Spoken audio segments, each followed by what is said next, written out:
Chapter 3, Henry and the Night Crawlers. When Henry came home from school one Friday, late in September, he shook all his nickels and dimes and pennies out of a marble sack onto his bedspread. His expenses had been heavy, and he knew he did not have much money left. The first thing he had to do is finding Ribsy was to pay for his license and buy him a collar. Naturally, he didn't want his dog to eat from an old chipped dish. So he had spent 69 cents for a red plastic dish with DOG printed on it. This nearly exhausted his savings. He had spent his silver dollars on the guppy and all his allowance to take care of them. Then he had sold the guppies for $7 and spent all $7 for the tank and thermostat for the catfish. At breakfast this morning, his father had given him weekly 25-cent allowance. Because he had 6 cents saved from last week's allowance, he also had a nickel he found in the park. And then there was his Canadian dime. He could try to spend that, but he hated to after keeping it almost a year.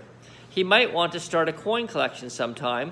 With the Canadian dime, he had 46 cents, not counting 9 cents he could get for 3 old milk bottles he found in the vacant lot on his way home from school. It was not enough.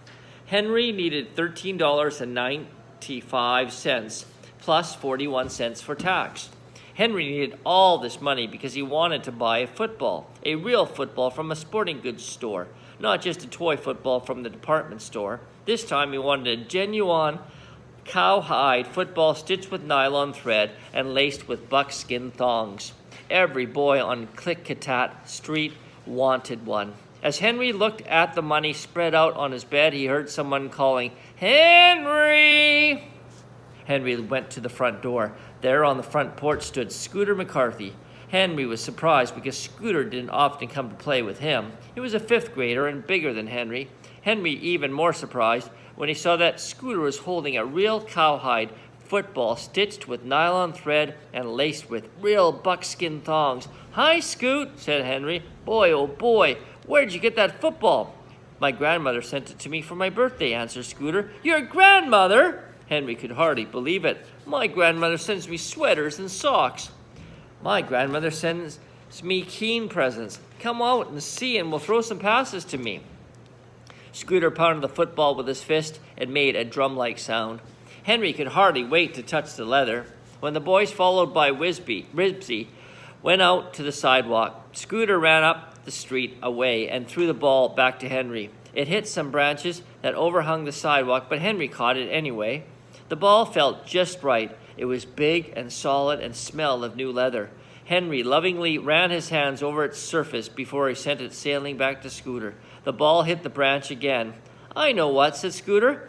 "If I went on the other side of the street and we threw it back and forth across the street, we wouldn't hit the trees." He tucked the ball under his arm as he were running 90 yards for a touchdown and sprinted across the street. Pow! The ball sailed into Henry's hands. It made a deep, hollow sound, just like the kind you hear a good football make. Henry sent it back across the street. Pow! Scooter caught it. Back and forth the ball flew until Henry's hands began to tingle from the smack of leather against them. "Throw it to me once more," called Scooter, "and then let's go down to the empty lot and practice kicking." Henry wished he could carry the ball, but after all, it did belong to Scooter. He gripped it firmly and drew it back over his shoulder. This time he was going to throw a perfect pass, the kind he's seen on all Americans make in newsreels. As he started to bring his arm forward, Ribsy gave a sudden bark. Henry looked around at Ribsy, but his arm kept on going. The ball left his fingers. At that instant, a car whizzed around the corner. Scooter yelled, "Hey, look out!" It was too late. There was nothing Henry could do. The speeding car did not slow down, and for one terrible moment, he thought the ball was going to hit the driver.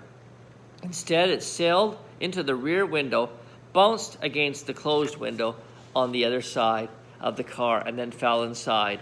The car raced on down the street and screeched around the corner on 2 wheels. The football was gone.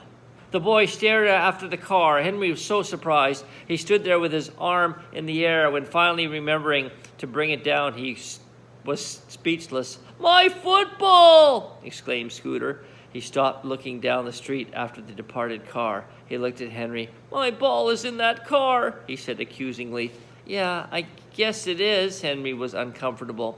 "Maybe the man in the car will bring it back in a little while," he said hopefully. "He'd better," said Scooter grimly. The boy sat down on the curb to wait. "Boy, I bet he was going 80 miles an hour," said Henry. "I couldn't even see his license plates." "He ought to be arrested," said Henry, who was anxious to talk about anything but Scooter's football. "He might kill somebody," said Scooter. The boys waited and waited. The longer they waited, the more angry Scooter looked. "I don't think that car is coming back," he said finally. "It's all your fault. You threw the ball." "Yes, I know," admitted Henry, "but it wasn't my fault. That Ribsy barked and the old car came just then." "You shouldn't have thrown it," Scooter scowled darkly. "I couldn't help it," Henry scowled back. "I didn't even see the car until after I threw the ball. I couldn't catch it after I'd thrown it, could I?" "I don't care. You would have heard the car coming if that dumb dog of yours hadn't made such a noise. He wasn't even barking at anything. You lost my new ball, and you're going to have to buy me a new one. If you don't, I'll... Scooter wasn't quite sure what he would do, so he didn't finish the sentence. Henry didn't know what to say. It did not seem right that he was to blame. Still, half an hour ago, Scooter had a new football. Now it was gone, and Henry had been the last one to touch it. "I have 46 cents and 3 milk bottles you could have," said Henry hopefully. He hated to see the football disappear almost as much as Scooter did. "That isn't enough," said Scooter. "You'll have to buy me a new football before next Saturday, or I'll get my dad, and he'll tell your dad, and then you'll really get it." Henry suspected Scooter was right. He probably would get it. Once when he had accidentally broken another boy's roller skate, his father had given him a talking to and made him spend the allowance to have it fixed. "Okay," he said, "I'll get you a new football. I don't know how, but I guess I'll manage." Henry turned and went slowly into the house. Ribsy followed him. "Now see what you've done," Henry said, "after he spent my football money for your license and your collar and your dish, too." Ribsy hung his head. Now Henry was just twice as far from owning a real cowhide football with nylon stitching and buckskin lacing as he had been half an hour ago. He was quiet the rest of the afternoon, and all through dinner he was thinking, "How about another piece of gingerbread?" his father asked.